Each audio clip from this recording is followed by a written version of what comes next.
Cloudflare, which is a cloud services provider, has grown its revenue by more than 3x over the last 5 years. But is the stock a buy for 2025?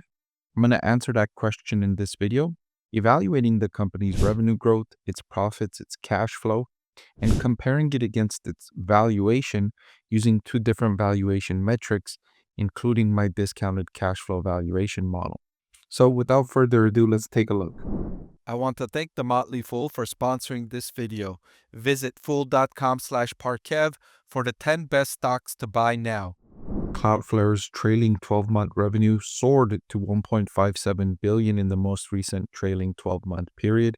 That's up from over $250 million in 2019. This exciting revenue growth is what has investors most likely interested in Cloudflare stock. But more impressively, the company has utilized the revenue growth to improve profitability. Now, its profit margin is still negative at 10.36%, but it's been improving over the last 5 years from negative 38% in 2019. I don't mind companies that are losing money on the bottom line as long as they're demonstrating growth and they're demonstrating improvement towards profitability. If a company is losing money on the bottom line and has been losing money on the bottom line for several years, and there isn't any improvement or things are getting worse, those are red flags for me, and you've seen me flag those companies and highlight them and rarely recommend a company with that kind of performance as a buy. It's always easy to generate revenue growth if you're willing to accept losses on the bottom line. I could spend $100 on a product and sell it to you for $20. You would love it, right? You would buy it. You would tell your friends and family about it. Everyone else would buy it. People would feel great. They're getting a great value. But would I survive as a business if I kept doing that? Probably not, right? So it's important to demonstrate revenue growth while at the same time improving profitability or demonstrating profitability, which is why I look at those two in conjunction when I'm evaluating the business. I've seen a lot of investors fall into huge disasters because they look at a company and they see this great growth, they see great prospects for the future, but they don't look at the unit economics of the business. They don't evaluate whether or not the business is doing this profitably or has any hope of doing this profitably. That's where you fall into disasters. And that's why it's important to take a look at this. Now, it doesn't mean that if you see a company with a negative profit that you completely avoid it, right? That's not what I'm saying here. What I'm saying is if the company does have negative profitability, you want to check for improvement. Have they been improving, progressing as the business has grown? And with Cloudflare, yes, they have. So you can give them a check mark for that metric. All right. The next thing I wanted to look at is their cash flow from operations to sales, which has also been improving, right? You see a very nice upward trend here, and it's also positive, which is a double check mark, double benefit, right? 21.5% is a solid number. And this is more important than profitability. And let me explain why. If a company has negative profits but positive cash flow, it can be self-sustaining. If a company has positive cash flow, it doesn't need to go to investors to ask for more money. It can sustain the business, right? It generates cash flow in its operations. So it can just remain in business even if the profits are negative.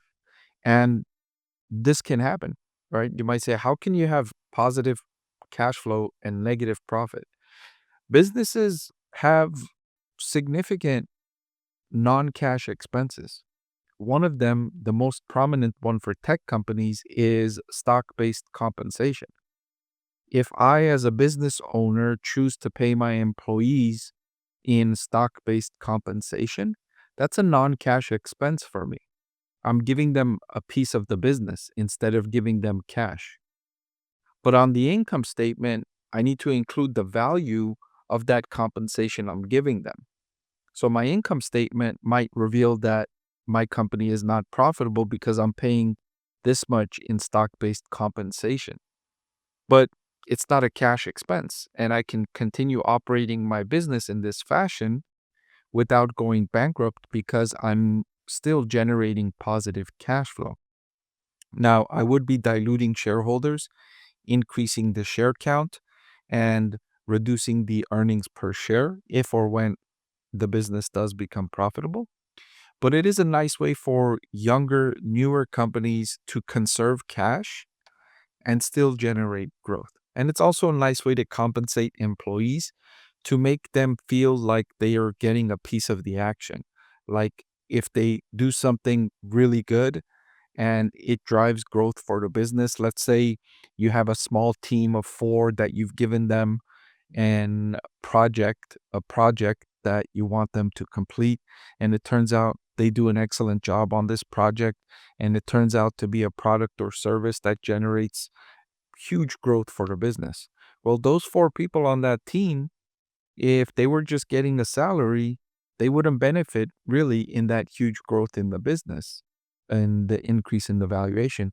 But if those 4 individuals were getting stock-based compensation and they had shares of the business, then that huge increase in the share price of the business would benefit them individually as well, directly individually, as well as indirectly in the future as the company grows and they might get promotions and raises, etc. The return on invested capital is a similar story as the operating margin.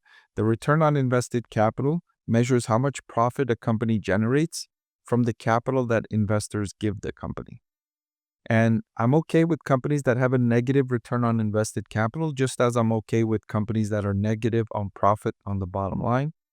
But I do need to see improvement if they are negative. And I do see that here with Cloudflare.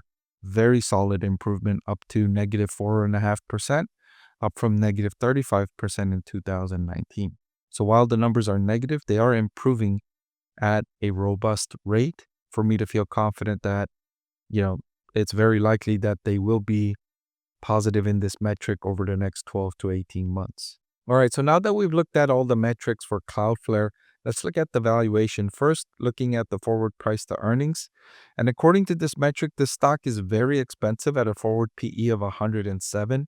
The reason I say it's very expensive because the average stock in the S&P 500 is trading at a forward PE between 21 and 24. And so at 106, it's about 5 times the value of the average stock. So it is more expensive than the average stock. But it does demonstrate much better growth than the average stock. And the improvements in profitability and cash flow and return on invested capital, the rates of improvement are much, much better than the average stock. So you are getting a premium company. So another way I like to look at valuation is a discounted cash flow model. And even using this metric, I get a discounted cash flow and intrinsic value per share of $107 for Cloudflare when the current market price is $114. So this, I wouldn't say overvalued, I would say fairly valued. So according to the 2 metrics I've looked at, one suggests that it could be a little bit overvalued. The other one suggests that it's roughly fairly valued. So in conclusion, if I were to answer the question, Cloudflare stock, is it a buy, hold, or a sell for 2025, I would say the stock is a hold. Hey everyone, I'm excited to announce that my book is finally available for sale. I've been working on it for more than a year now, so I'm really excited to finally share this with you now. It goes through my framework for evaluating stocks. Some of you often ask why I like this stock or why I like the other stock, and this framework provides you the things that I look at when I'm evaluating stocks. I've added the link in the description below.